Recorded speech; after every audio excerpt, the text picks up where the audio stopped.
All right, let me introduce the next team. Distill is a new brand from an innovation team within a company like Helen of Troy Limited. The team's completed development phase for a new dish cleaning product, Halo, and is requesting funding to advance the product to the launch phase. Yuck. Am I right? This is not a pretty sight, but unfortunately, it's a sight that so many of us are familiar with. Now, these are kitchens that we encountered during our observational studies, and as you can see, there are sponges and dish brushes all over the place, just accumulating old food and germs.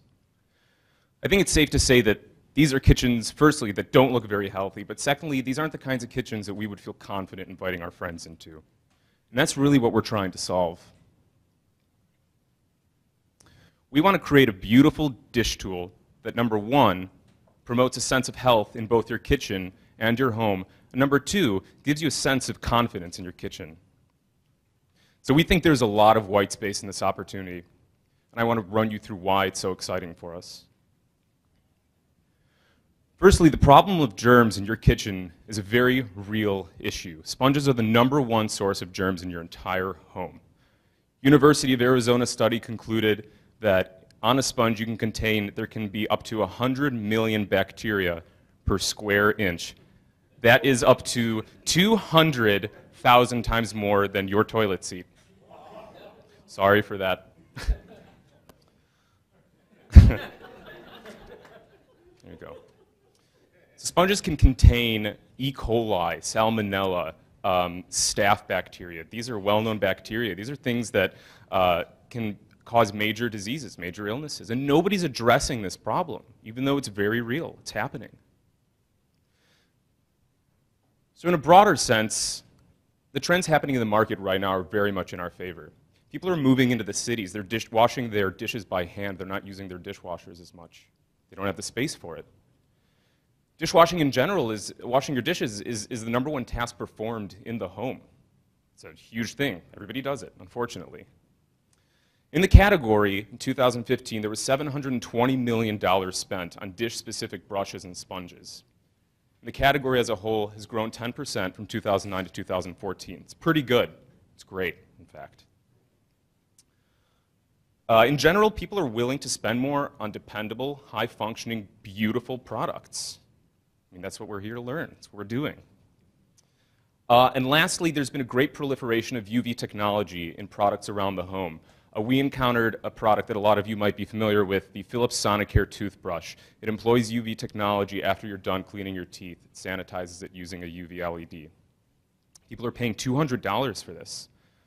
Also on Shark Tank, we saw a product called phone soap, in which people are paying $60 for a case where you can put your phone after you've used it, and it UV sanitizes it as well.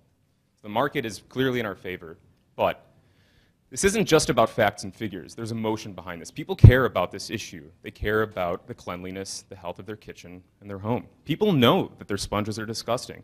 People don't want their family to get sick. So this is an issue. People are aware of it. It needs to be addressed. So what are people doing right now in our space? What are our competitors doing? Really, they're not doing that much. There are only some very basic design, incremental innovations. We think this Mintel quote from their Dishwashing in the US report 2015 sums things up beautifully. Amid increasing concern about germs and bacteria, the opportunity exists for cleaning up products that keep themselves clean and germ-free. And that's what we want to do.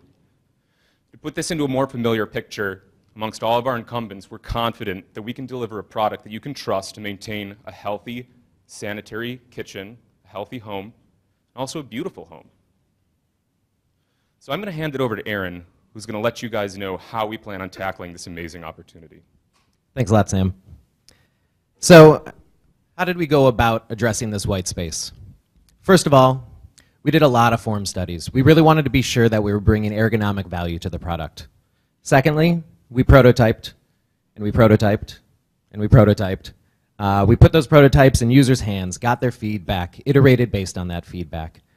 Additionally, we did some user surveys. We did a conjoint analysis so that we could be sure that we understood the feature set that users were looking for.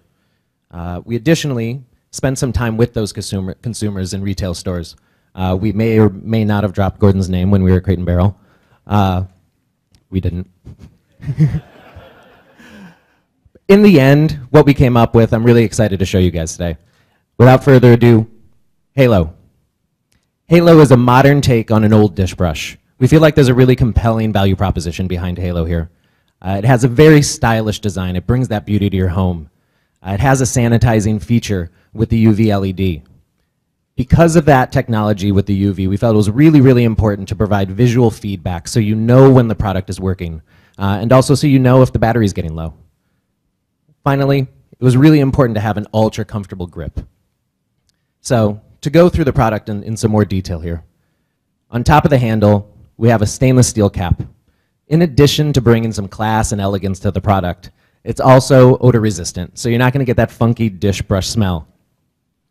Secondly, the rubberized grip. Like we said, it's really important that your hand doesn't get fatigued while you're washing dishes. Third piece is the replaceable bristles. It's really important to note that at its core, Halo is a platform. So we're launching with bristles, but we have additional attachments coming in the future. Next is the beautiful sculptural base. This is what sits on your counter. This is what the focal point of when your friends are in the kitchen, what they see. It's UV friendly. It's also dishwasher safe. Within the sculptural base is our functional differentiator, the UV LED technology. The UV light is what sanitizes the bristles, kills up to 99.9% of germs, and is battery operated. As you can see, it only engages when the handle is placed in the base.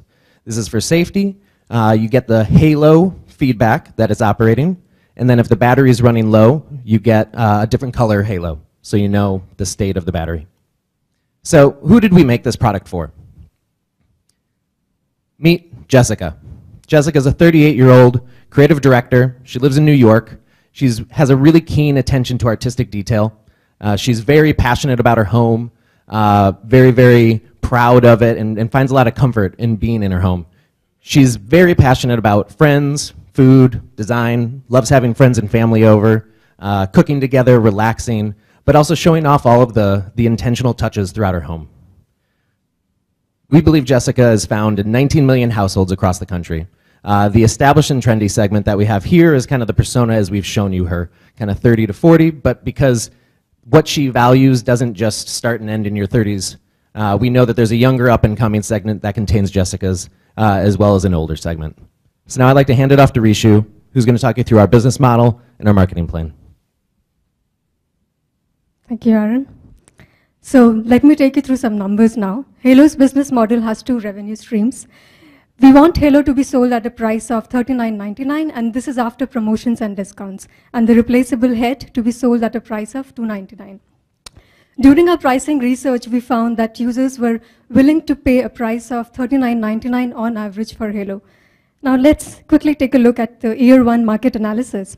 So starting with the top-down approach, we believe that we should be able to raise awareness among 4% of the 19 million addressable households, and among them, we should be able to convert 7% of these people into our real buyers. And with a distribution availability of 25%, we should be able to sell 16,000 units in year one. And going by the bottom-up approach, which is what we have used for our financials, we'll be targeting 10% of the total stores of Bed Bath & Beyond, Williams-Sonoma, and Crate & Barrel. And with an inventory turnover of 5 and 20 units stocked per inventory, we should be able to sell 15,000 units in year one. So, to be able to launch by July 2017, we should finish our tool design and build in August this year, and then begin manufacturing in September. Initiate test market in 30 stores in December, and then finally launch in July 2017. So this will give us 6 months of time for sales data and 2 months of time for shipping. So long story short, we break even in 2.5 years, and now let's see how we do that. So this is a graph of our cash flows and cumulative cash flows. So you'll see that in year 0, we are cash flow negative. But from year 1 onwards, we are cash flow positive, and right between year 2 and year 3 is when we break even. So our 5-year NPV is almost $750,000, and our internal rate of return is 55%, which is huge. And now let's see how we arrive at those numbers. So In year 1, we are able to sell 15,000 Halo units and close to 30,000 replaceable heads. So that gives us a revenue of $386,000 in year 1. Our revenue quadruples in year 2 because we increase our marketing expenses. We also target 25% stores in year 2. But you will see that from year 3 onwards, our sales begin to plateau. And by this time, we should have launched our line extensions into the market. So this has some additional attachments such as a sponge, Brillo pad, and scraper, and then a UV version and a non-UV version, and then also a shower brush and a magic eraser attachment. Now, before we go into the investment needs, let me quickly take you through a marketing plan. So our year 1 marketing budget is $108,000. And we have 4 marketing channels that we are using. So we begin with a 1/3 page print advertisement in the Dwell magazine. This will be circulated 20 times in a year. Dwell magazine actually reaches out to a target segment. The median household income of the Dwell readers is over $100,000 per year. And then we allocate 47% of our budget in Google AdWords and 16% in promoted pins. Pinterest, again, it targets our market segment. And then we spend 22% of our budget in the digital peer outreach. So using these 4 channels, we should be able to target over 1.5 million people. And all these channels have their own conversion rate. And then the Halo brand itself has a conversion rate of 7%. So using these 4 channels, we should be able to achieve our target volume sales. So this brings us to our investment ask. We are asking for $330,000. This is divided into 3 components, as you can see. So tooling needs $40,000. Working capital is $150,000. So basically, we need to maintain an inventory worth 5% of our revenue for every year to keep us going. So that's what our working capital is. And then 9 months of operating expenses, which is $140,000.